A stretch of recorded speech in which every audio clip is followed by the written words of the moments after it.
morning, everyone. A few months ago, a couple of the leadership kids and I were sitting around a table, doing nothing of consequence, just working on some senior assembly stuff, laughing, eating taquitos, and watching High School Musical dance-along videos on YouTube. Just the kind of things that were pretty ordinary, but enough to make your heart content. When suddenly, as I was sitting there, it hit me. I imagined myself 10 years in the future, looking back at this moment, this silly little instant that was nothing more than a doodle in the margin of the manuscript of my life. And at that time, it didn't really seem that important. But yet, I realized that in 10 years, I would look back at this memory and the countless others like it with fondness. So then, when I started writing this speech a few weeks ago, this experience got me thinking. There was nothing inherently monumental or life-changing about what we were doing, unless you think the senior assembly is a metaphor or something. We weren't discovering our life's calling, or curing a disease, or contemplating the nature of truth, or even studying for our eminent AP Calculus exam. But it was a moment, in all of its mundaneness, that owed its entire existence to the unspoken force of our friendship, forged by our time at Westminster. Thus, I realized that great, resounding accomplishments only define a very small amount of the things we do in high school. The majority, however, are shaped by simply spending time with those around us, joking with us, quizzing us 5 minutes before a test, praying for us, standing in line next to us at the cafe.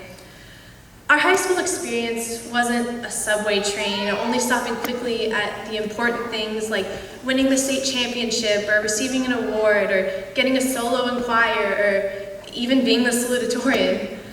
These things are important and wonderful, of course, but not truly indicative of our high school experience. Rather, I believe the correct transportation metaphor for our high school experience is a car full of friends, packed up for a road trip and ready to just enjoy the ride together.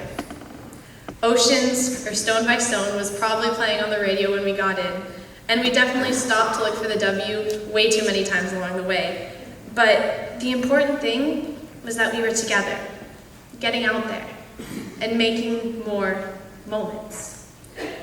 Because it's not that we were going somewhere in particular, it's just that we were going everywhere and nowhere at the same time, but moving forward nonetheless. So, as we move into this next phase, I encourage all of you, my fellow students, to continue this phenomenon we've learned during our high school experience, to keep going. Embody this word's verb tense. Be present. Be progressive.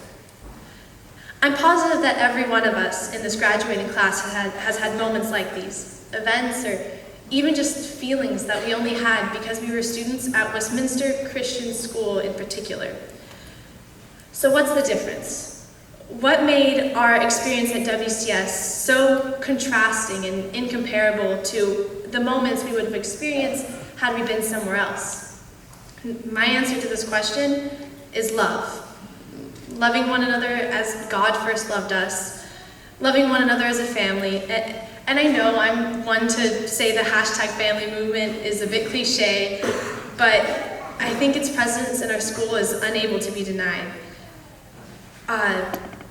Not because we're all just so nice and great to each other, but because Jesus' love is present. Present in the way that we can go to our teachers for anything because they genuinely care. Present in the way that being students at Westminster has taught us to truly love learning in one another. Present in the way that Westminster has reached out and taken care of me over the past year. Present in the way that leaving WCS, for a lot of us, is going to be a lot harder than just leaving any random place of education. Because love made Westminster more.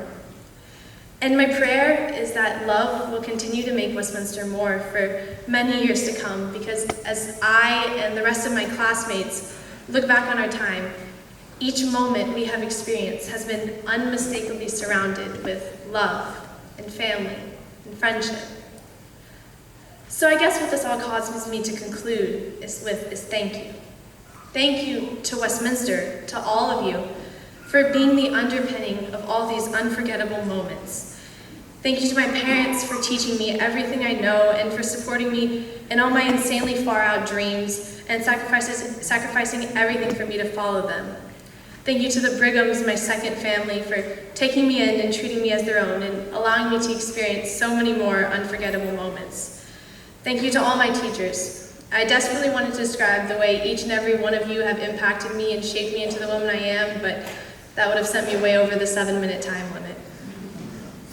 Thank you to my friends for the lifelong bond we formed over the past 5 years. I owe every one of you an unrepayable debt for everything you've done for me. Thank you, all of you, for hopping in the car with me for our road trip of high school and of life. Thanks for the moments. Thank you for getting out there with me and going. Present Progressive. Thank you.